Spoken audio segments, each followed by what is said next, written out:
Hello दोस्तों, कैसे हो? Good evening. मैं विजय एक बार फिर से आपका स्वागत करता हूं। आशा करता हूं सब ठीक होंगे। और लेकिन दोस्तों, आपने मैंने कल 4 क्वेश्चन छोड़े थे आपके लिए, उनके जगह या राज्य बताने के लिए, तो आपने अभी तक कोई कमेंट नहीं किया है। तो आप जो भी आंसर हो उसको कमेंट कीजिए, फिर मैं बताऊंगा जो राइट या रॉन्ग, किसने किया राइट किसने किया रॉन्ग। तो दोस्तों, हम पढ़ रहे थे क्लास 12 हिस्ट्री, भारतीय इतिहास के कुछ विषय भाग 1 यानी कि एंशियंट हिस्ट्री। उसका 4th चैप्टर जो अपना अंतिम चैप्टर है, हम उसमें बौद्ध धर्म के बारे में पढ़ रहे थे। दोस्तों, पहले जैन धर्म पढ़ा, फिर बौद्ध धर्म। लेकिन ये जो टॉपिक है वो ज्यादा, जैसे हमने इससे पिछला टॉपिक जो सामाजिक विकास था उसको हमने देखा तो वो महाभारत बेस्ड था। तो इसमें भी कहीं ना कहीं एक बौद्ध धर्म पर बेस्ड है, क्योंकि जो स्तूप है, चैत्य हैं या फिर कुछ अभिलेख हैं, तो वो सब बौद्ध धर्म के बारे में ही जानकारी देते हैं। तो अब हम कल के टॉपिक को कंटिन्यू करते हैं। कल हमने बौद्ध धर्म के मतलब स्तूप क्या है, चैत्य क्या है और कौन कौन से बौद्ध स्थल हैं, उनके बारे में हमने देखा था। तो अब आगे बढ़ते हैं। तो अब है स्तूप क्यों बनाए जाते थे, यानी कि स्तूप ऐसे क्या आ गई कि स्तूप बनाने और कैसे बनाए जाते थे। तो देखो, स्तूप क्या थे? पवित्र स्तूपों को क्या माना जाता था? पवित्र। स्तूप बनाने की परंपरा बौद्ध धर्म से पहले रही होगी, यानी कि इसमें यह बता रहा है कि स्तूप बनाने की जो परंपरा है वो बौद्ध धर्म या बुद्ध के पहले भी रही होगी, लेकिन इतना कंफर्म नहीं है। लेकिन जो बौद्ध धर्म है उससे जुड़ा हुआ है स्तूप। पहले भी हो सकता है कि पहले भी बनवाते होंगे स्तूप या बने होंगे स्तूप, लेकिन स्पेशली बौद्ध धर्म पर आधारित से जुड़ा हुआ है, यानी कि स्तूप बौद्ध धर्म। अब इसमें क्या है? इसमें अवशेष रहते हैं जिन्हें पवित्र माना जाता है। यानी कि स्तूपों को पवित्र क्यों माना जाता है? तो इसमें अवशेष यानी महात्मा बुद्ध के, जो कल हमने देखा था, उनकी अस्थियां हैं या फिर उनका कोई सामान जो वो काम में लेते थे, तो वो है। तो इसमें स्तूप में पवित्र इसलिए माना जाता है कि इसमें महात्मा बुद्ध की अवशेष, जो अस्थियां या कुछ भी, या फिर जो काम में लेते थे चीजें, वो इसलिए पवित्र माना जाता है। तो दोस्तों, ये क्लियर कि स्तूप क्यों बनाए जाते थे। फिर है एक ग्रंथ है अशोकावदान, यानी कि इसको ध्यान में रखना। अशोकावदान क्या है? पहले तो ये बौद्ध ग्रंथ है। दूसरा है, अशोक ने बुद्ध के अवशेषों के हर महत्वपूर्ण शहर में बांटकर उसके ऊपर स्तूप बनाने का आदेश दिया। तो देखो दोस्तों, ये जो ग्रंथ है अशोकावदान, ये बेसिकली बौद्ध धर्म का ही ग्रंथ है। लेकिन इस ग्रंथ में विशेष क्या है? तो विशेष ये है कि अशोक ने आदेश दिया कि बुद्ध के जो अवशेष हैं हर महत्वपूर्ण शहर में बांटकर उन्हें स्तूपों का निर्माण किया जाए। तो अशोकवादनम का मेन उद्देश्य क्या था? बुद्ध के अवशेषों हर महत्वपूर्ण शहर में स्तूप बनाने का था। फिर है उदाहरण है इसमें बरहूत, सांची और सारनाथ। क्लियर? अब देखो दोस्तों, 2-3 चीजें हैं जो आपको करनी है कि जो कोई भी है उसमें क्या क्यों का क्वेश्चन आपको करना है। अब जैसे स्तूप क्या है, स्तूप क्यों बनाए जाते थे, या फिर अशोकवदान क्या है, तो बौद्ध ग्रंथ है। इसमें इस जो ग्रंथ है इसमें क्या है, तो अशोक का आदेश है। फिर स्तूप कैसे बनाए जाते थे? वहां पर हमने देखा स्तूप क्यों बनाए जाते थे, और ये है स्तूप कैसे बनाए जाते हैं। देखो इसमें है स्तूप की वेदिकाओं स्तंभ पर मिलने से इन्हें बनाने और सजावट के लिए दान का पता चलता है।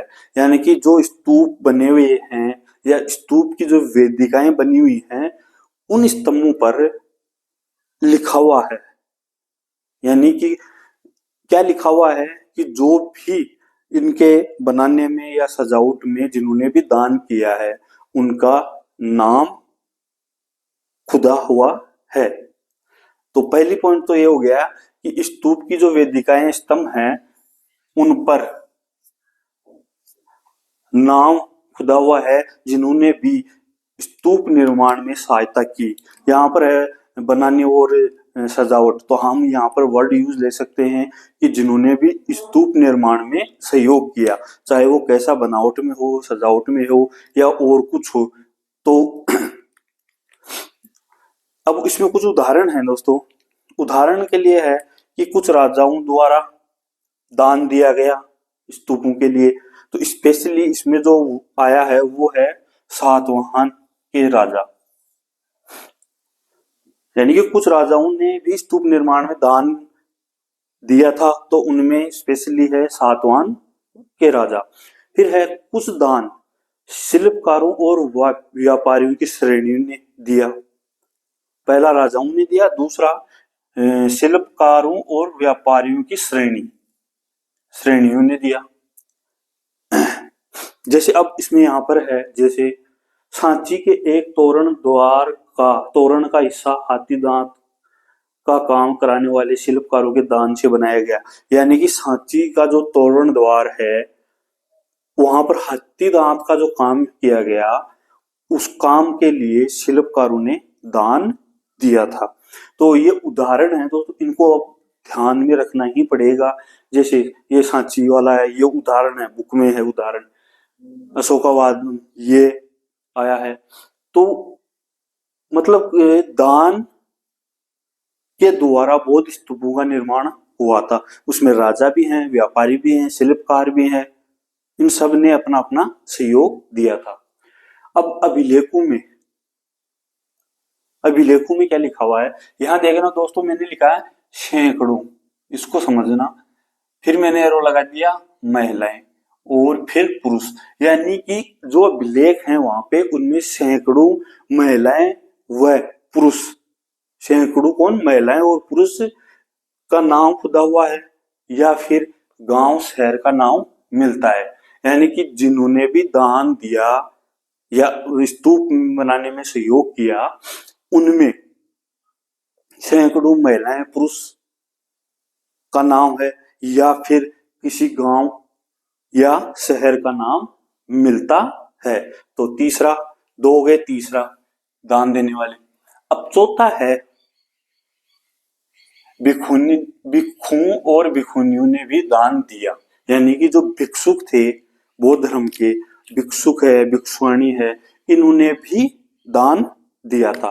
तो दोस्तों हमने देखा स्तूप कैसे बनाए जाते थे। तो स्तूप बनाने के लिए राजाओं ने भी दान दिया, शिल्पकार और व्यापारियों ने भी दान दिया, प्लस सैकड़ों महिला पुरुष उन्होंने भी दान दिया, और जो बौद्ध भिक्षु और भिक्षुणी थी उन्होंने भी दान दिया। तो इनके सहयोग से स्तूपों का निर्माण हुआ। तो बेसिकली यहाँ से क्वेश्चन, स्तूप कैसे बनाए गए या स्तूपों का निर्माण में सहयोग करने वाले, उनमें राजा दे देगा, व्यापारी या श्रेणी दे देगा, और भिक्षु भिक्षुणी दे देगा, कुछ भी दे देगा। तो इसको ध्यान में रखना। फिर है स्तूप की संरचना। हमने देखा स्तूप क्या है, फिर स्तूप क्यों बनाए जाते हैं, फिर है स्तूप कैसे बनाए गए। तो अब है स्तूप की संरचना, कि स्तूप की जो वास्तविक संरचना है वो कैसी है। तो देखो पहली चीज तो आपको ये ध्यान रखनी है कि स्तूप का जन्म एक गोलार्ध लिए हुए मिट्टी के टीले से हुआ है, जिसे अंड कहा गया।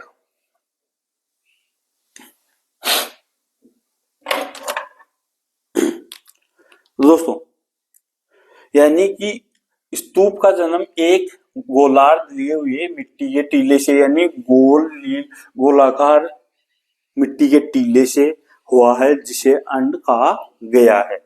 तो ये वो ध्यान रखना अंड। अब देखो स्तूप है और संस्कृत अर्थ है इसका टीला।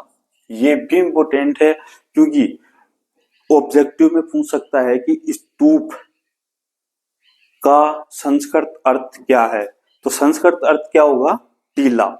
और जो स्तूप का निर्माण होता है गोलाकार लिए हुए मिट्टी के टीले को, उसको क्या कहा जाता है? अंड। तो ध्यान रखना, वेरी वेरी इंपॉर्टेंट है। फिर है जो पहले जो संरचना बनती थी वो ज्यादा हार्ड नहीं थी, लेकिन धीरे धीरे ये संरचनाएं जटिल होती गई। क्या संरचनाएं? स्तूप बनाने की। अंड के ऊपर एक हरिमिका होता है, यानी कि ये अंड है टीला, उसके ऊपर एक हरिमिका होता है। तो ये वर्ड ध्यान रखना दोस्तों, इंपोर्टेंट वर्ड है। अंड के ऊपर एक हरिमिका होता था। अब देखो हरिमिका क्या है, किसे कहते हैं? तो मैंने यहाँ पर नीचे एक्सप्लेन कर दिया है इस वर्ड को। एक बालकनी जैसी संरचना थी जो देवताओं के निवास का प्रतिनिधित्व करती थी। यानी कि बालकनी नुमा, जो अपने मकानों में बालकनियां होती है, उस हिसाब से बालकनी नुमा एक संरचना थी इसमें, स्तूप में, और उसको देवताओं के निवास का प्रतिनिधित्व करती थी। तो ये था हरमिया या हरमिका।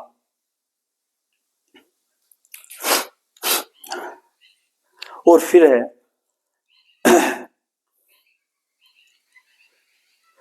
है इसको हरमिका ही कर लो। तो समझ में आया हरमिका क्या? कि अंड के ऊपर, अंड क्या था? टीला। तो उसके ऊपर एक बालकनी नुमा संरचना थी जो देवता के निवास का प्रतिनिधित्व करती थी। तो डायरेक्ट यहां पर एक क्वेश्चन बन सकता है कि हरमिका क्या है, या फिर ये दे देगा एक बालकनी जैसी संरचना जो कि देवताओं के निवास का प्रतिनिधित्व करती थी, इसको क्या कहा जाता है? फिर है हरमिका हो गया, ये छज्जे जैसा ढांचा देवताओं के घर का प्रतीक था। ये छज्जे जैसा ही था और देवताओं के घर के प्रतीक के रूप में था। हरमिया से एक मुस्तल निकलता था जिसे यष्टि कहा गया था। मुस्तल और यष्टि क्या कहा गया? यष्टि। ये क्या था? हरमिया से ही निकलता था। अब देखो यष्टि क्या है? हरमिका के ऊपर एक उठी हुई संरचना। यष्टि क्या थी? यानी कि हरिमिका के ऊपर से उठी हुई संरचना, यानी कि हरिमिका जो हरिमिका है उसका ऊपर उठे हुए भाग या संरचना, उसको क्या कहा जाता था? यष्टि। अब देखो दोस्तों इसको यहां पर देखो, जिस पर अक्सर एक छतरी लगी हुई होती थी, टीले के चारों ओर वेदिका होती थी। ये ध्यान रखना। अब हम देखते हैं, पहला है अंड, फिर इसके ऊपर आ गया हरमिका, और फिर इसके भी ऊपर आ गए यष्टि। समझ में आया? यष्टि, हरमिका और अन्य यानी नीचे का हिस्सा जो टीलानुमा संरचना है। फिर उसके ऊपर हरमिका जो बालकनी नुमा संरचना दिखाई देती है जो देवताओं के निवास का प्रतीक है। और फिर हरमिका से ऊपर आ गई यष्टि। यष्टि है जो उसका ऊपरी सिरा जो उभार लिए हुए है, यानी कि अब जैसे अपन मंदिर में देखते हैं ना, पहले चबूतरा आता है, फिर चबूतरे के ऊपर मंदिर है, फिर मंदिर के ऊपर ऐसे वो निकली हुई होती है ना। तो कुछ कुछ इसी टाइप का ये है, लेकिन ये क्या कि यष्टि छतरी नुमा है। मंदिरों में क्या होता है, एक सीधा ऐसे डिजाइन बना देते हैं ऊपर, है, और यहां पर क्या है यहाँ पर एक छतरी नुमा है, एक छतरी नुमा किस पे है, हरिमिका के ऊपर। क्लियर, आई होप समझ में आ गया होगा। तो ये हो गया, ये तीनों वर्ड हैं यहाँ पर ध्यान देने योग्य है। एक तो क्या है, एक स्तूप का संस्कृत भाषा में क्या है, टीला, फिर है हरिमिका, फिर है यष्टि। तो ये तीनों वर्ड आई होप आप समझ गए होंगे कि ये तीनों वर्ड का यूज क्या है। फिर हम चलते हैं सांची और भरूच के स्तूप। सांची और भरूच के स्तूप, तो देखो प्रारंभिक स्तूप बिना अलंकरण के थे, यानी कि जब शुरुआत में स्तूप बने तो ये स्तूप पर कोई भी अलंकरण नहीं था। इनमें पत्थर की वेदिकाएं और तोरण द्वार था, यानी कि जो सांची और भरूच के जो स्तंभ थे, जो स्तूप थे, प्रारंभिक स्तूप, उन पर कोई किसी तरह की चित्रकारी या कुछ अलंकरण नहीं था। डायरेक्ट पत्थर की वेदिकाएं थी और उस तोरण द्वार था। ये पत्थर की वेदिकाएं किसी बांस के या कट के घिरे के समान है, कंठ के घिरे के समान है, यानी कि बांस नुमा संरचना दिखती है जो इससे घिरी रहती है, घिरे हुए प्रतीत होते हैं। तो ये था सांची और भरूच। तो यहाँ पर ये है कि जो प्रारंभिक स्तूप थे उन पर अलंकरण नहीं था, बस स्ट्रक्चर खड़ा हुआ था। फिर है अमरावती। अमरावती कल बताया था कहां पर है, एपी यानी कि आंध्र प्रदेश। पेशावर कहां पर है, पाकिस्तान में। शाहजी के की डेरी से स्तूपों में ताक और मूर्तियां उत्कीर्ण करने की कला का काफी उदाहरण मिलते हैं। यानी कि इसका कहने का मतलब यह है कि एक तो अमरावती और एक पेशावर, यहाँ पर शाहजी की डेयरी, ये पर्टिकुलर कोई सही या तो कोई वो है जो कार्य करते हैं, जैसे बढ़ाई है, बढ़ाई का कार्य, तो उस हिसाब से है शाहजी की डेयरी से स्तूप में क्या करते हैं, ताक और मूर्तियां उत्कीर्ण करने की कला यहाँ पर उदाहरण मिलते हैं। तो अब आपसे एक क्वेश्चन पूछ ले कि ताक, स्तूपों में ताक व मूर्तियां उत्कीर्ण करने की कला के काफी उदाहरण हैं, तो दो के नाम लिखिए। तो क्या आएगा, अमरावती और पेशावर। फिर दोस्तों ये अपना कॉन्सेप्ट था, टॉपिक पॉइंट वाइज। अब हम देखते हैं, मैंने कल कहा था ना कि बौद्ध ग्रंथों के बारे में हम थोड़ा डिटेल से देखेंगे। तो दोस्तों अब है बौद्ध धर्म के प्रमुख ग्रंथ। तो सर्वप्रथम देखते हैं क्या, त्रिपिटिका। तो त्रिपिटिका में तीन पिटिकाएं हैं, तीन पेटियां हैं, विनय पिटिका, सुत्त पिटिका और अभिधम्म पिटिका। तो दोस्तों पिटिका क्या है, पेटी या टोकरी। तो ये एक समूह है, यानी कि मेनली जो बौद्ध धर्म में ग्रंथ है वो त्रिपिटिका है। इन तीनों पिटिकाओं में ही ग्रंथ हूं, उन्हीं पिटिकाओं के भाग हैं। जैसे ये टोकरी है, मान लो टोकरी है तो इसमें बहुत सारा माल भरा हुआ है, ये फल फ्रूट भरे हुए हैं। तो उसी प्रकार ये भी है, विनय पिटिका है तो विनय पिटिका में भी अनेक ग्रंथ समाहित हैं, सुत्त पिटिका है तो सुत्त पिटिका में भी अनेक ग्रंथ समाहित हैं, और अभिधम्म पिटिका है तो इसमें भी अनेक ग्रंथ है। तो हमारे लिए सबसे जो टफ बन जाता है वो यही बन जाता है कि अभी देखो बुद्ध चरित्र अश्वघोष, यानी कि आप इसको देखो, थेरी गाथा किस पिटक का भाग है, सुत्त पिटक। तो यहाँ पर यही प्रॉब्लम क्रिएट हो जाती है कि थेरी गाथा तो हमने याद कर लिया, बौद्ध ग्रंथ है, लेकिन वो किस पिटक का भाग है, ये प्रॉब्लम क्रिएट करता है। तो इसको ध्यान, ये मैंने जो भी यहाँ पर जो ग्रंथ लिए हैं वो अमूमन पूरे अपनी बुक में हैं, यानी कि पूरी बुक में टोटल ये ग्रंथ दिए हुए हैं। तो देखो विनय पिटक में क्या है, विनय पिटक में है संघ में रहने वाले लोगों के लिए नियमों का समूह है, कि जो भी संघ में आते हैं या भिक्षु या भिक्षुनी बनते हैं, उनके लिए नियमों का समूह कहां पर मिलता है? तो वो है विनय पिटका में। क्लियर? दूसरा है सुत्त पिटका। सुत्त पिटका में क्या मिलता है? बुद्ध की शिक्षाएं। क्लियर? फिर है अभिधम्म पिटका में दर्शन से जुड़े विषय, जैसे तर्क वितर्क है, वाद विवाद है, ये जो भी विषय थे वो किसमें आएंगे? अभिधम्म पिटका। लेकिन दोस्तों यहाँ पर सबसे महत्वपूर्ण बात यह है और हमें याद रखना है कि किसी भी बौद्ध ग्रंथ का या किसी भी बौद्ध ग्रंथ की रचना महात्मा बुद्ध के जीवन काल में नहीं हुई थी।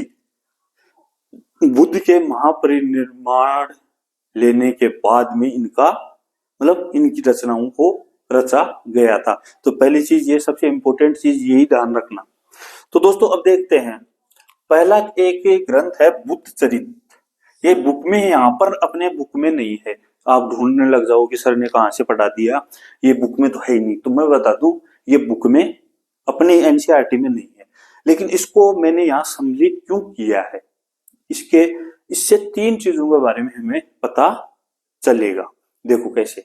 बुद्ध चरित्र रचना किसकी है? अश्वघोष की। तो पहला इसका राइटर। दूसरा, अश्वघोष कनिष्क के दरबार में था। कुषाण वंश, कनिष्क किस वंश का था? कुषाण वंश का। तो अश्वघोष किसके दरबार में थे? कुषाण कनिष्क के दरबार में। तो अभी सीधा सा ये मतलब हो गया कि कनिष्क बौद्ध धर्म को मानता था।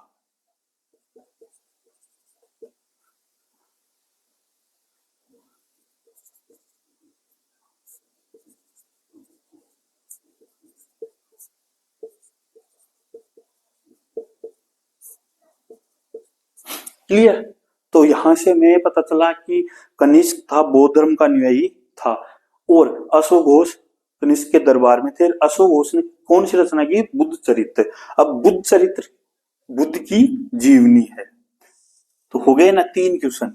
इसीलिए मैंने इसको डाला है ताकि आपको एक तो बुद्ध की जीवनी कौन सी है वो पता चले, और एक कनिष्क के बारे में हमें पता चला कि ये बौद्ध धर्म का अनुयायी था। क्लियर? फिर अगला चलते हैं। फिर है थेरी गाथा। ये किस भाग का है? सुत्त पिटक का हिस्सा है थेरी गाथा। और थेरी गाथा में क्या है जो हमने कल परसों क्लास में चर्चा की थी? थेरी गाथा वो है जो भिक्षुनी थी या जो भिक्षुनी थी उनके द्वारा रचित छंदों का संग्रह इसमें है, थेरी गाथा में। फिर है महापरिनिर्वाण। तो इसमें क्या है? ये सुत्त पिटक का, ये भी सुत्त पिटक का हिस्सा है और इसमें है स्तूप क्यों बनाए जाते थे, इसके बारे में इसमें विवरण है। फिर मंजिमा निकाय, ये भी कहाँ का है? सुत्त पिटक का हिस्सा। अंगुत्तर निकाय, ये भी किसका हिस्सा है? सुत्त पिटक का। तो अंगुत्तर निकाय में किसका वर्णन है? 16 महाजन पदों का। महाजन पदों का उल्लेख कहां मिलता है? अंगुत्तर निकाय में। और अंगुत्तर निकाय किसका हिस्सा है? यह है सुत्त पिटक का। क्लियर? फिर है मतंग जातक। मतंग जातक यानी कि मतंग जातक क्या होती है? कहानियां। तो यह भी सुत्त पिटक के अंतर्गत ही आता है। फिर है भिक्षु और भिक्षुनियों या भिक्षु और भिक्षुनियों के लिए नियमों का समूह संग्रह कहां पर है? तो वो है विनय पिटका में, 7वां। क्लियर? फिर है त्रिपिटक की रचना। अभी ये ध्यान में रखना, त्रिपिटक की रचना बुद्ध के महापरिनिर्वाण या महापरिनिबान, निबान पाली भाषा में निबान ही यूज किया गया है। तो त्रिपिटक की रचना मतलब महात्मा बुद्ध के महापरिनिर्वाण या निर्वाण प्राप्त करने के बाद में हुई थी। अब यहाँ पर एक और प्रमुख है कि बौद्ध संप्रदाय था, बुद्ध धर्म था, उसके 2 महत्वपूर्ण संप्रदाय कौन कौन से हैं। तो एक है हीनयान और दूसरा है महायान। तो आपको बेसिकली इतना ध्यान रखना है कि बौद्ध धर्म के दो संप्रदाय कौन से हैं, हीनयान और महायान। फिर आगे इन्हीं का डिवाइडेशन और होगा थेरावादी लिए, लेकिन मेनली ये है। बाद में हीनयान का भी डिवाइडेशन हो जाएगा और महायान का भी डिवाइडेशन हो जाएगा। तो अब हमें याद रखना है हीनयान और महायान। अब इनमें बेसिक डिफरेंस देखते हैं। देखो इनमें बेसिक डिफरेंस है कि हीनयान है तो बुद्ध को एक इंसान मानती है, अवतार या भगवान नहीं मानती। कौन सी शाखा या कौन सा संप्रदाय? हीनयान। बुद्ध को एक व्यक्ति या इंसान मानते हैं, अवतार नहीं मानते हैं।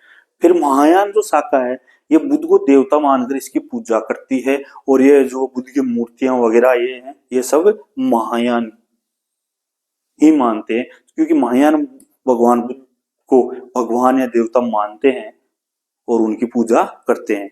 तो दोस्तों ये था आज के लिए, लेकिन आपने अभी कमेंट करके कल वाले क्वेश्चन का जवाब नहीं दिया, इसका मतलब आप इंटरेस्ट नहीं लेते। दोस्तों मैंने पहले ही कहा था कि सिर्फ मुझे 30 मिनट एग्जाम तक आप दो, हिस्ट्री में आपका एक भी क्वेश्चन गलत नहीं होगा।